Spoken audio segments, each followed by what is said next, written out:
President Museveni launched the Presidential Fast Track Initiative a year ago aimed at ending HIV/AIDS infection as a public health threat in Uganda by 2030. This initiative was the first of its kind in Africa and the entire world. Over the years, the country has registered significant reductions in new infections from 135,000 in 2010 to approximately 60,000 in 2016. However, current reports on HIV prevalence, as told by the United Nations Resident Coordinator Rosa Malango, are shocking. Every week, 950 Ugandans acquire HIV. I repeat, every week, 950 Ugandans acquire HIV. And unfortunately, most of them are young girls. I want us to pause and think, what are the implications of these numbers for Uganda that wants to become a middle-income country? What kind of citizens is the country going to have if we don't stop these numbers? Malango spoke at the National HIV Prevention Symposium in Kampala early this week, where little male involvement in HIV prevention was cited as an impediment in reducing the virus. Men don't want to test, men don't want to test.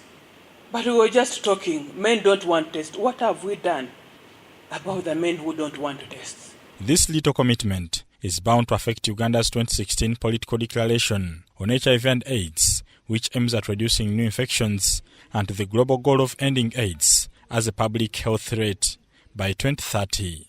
Compulsory HIV testing is among the measures suggested by residents in Budondo Sub-County, Jinja District, as the only way of ending the epidemic.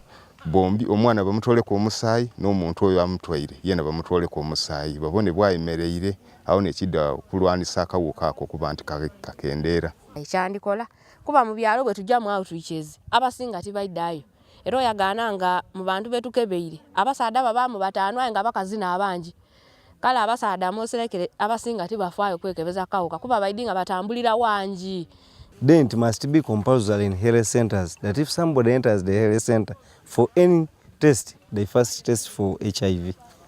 Let it be a government policy that everybody must be tested for HIV.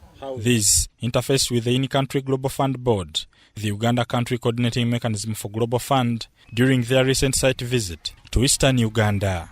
Checking everyone at the health center who has come isn't bad. But again, you have to follow the word.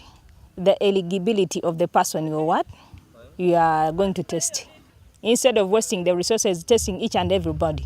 Yeah, you cannot test a mother and then test a baby of 2 years. Dr. Herbert Triagenda, a member sitting on the In-Country Global Fund Board, says compulsory testing will most likely discredit the current achievements. Our policy is to test and treat, and that's what we shall continue to advocate for. As you know, we have the 90-90-90 goal, so we believe this should be able to take us at the levels that we want, and if we make it compulsory, then we may go backwards because people will begin shunning the health centers or whatever it is. So let it continue to be voluntary, but then how do we advocate for it and advance it? That would be. In August last year, Zambian President Edgar Lungu announced compulsory HIV and AIDS testing in all government health facilities as part of his government plans to eradicate the diseases by 2030. The country had one of the highest HIV infection rates in the world,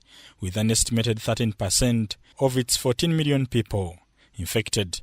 However, the Zambian government backed down on its once non-negotiable policy following countrywide uproar among health activists. A 2017 World Health Organization and UNAIDS statement on HIV testing services says that HIV testing, no matter how it is delivered, must always respect personal choice and adhere to ethical and human rights principles.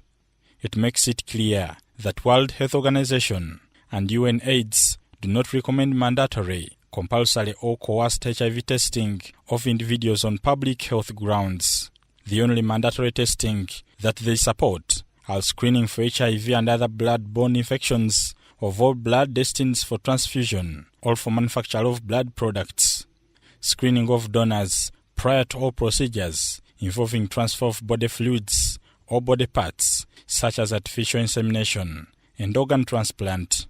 Bernard Higa, UBC TV in Kampala.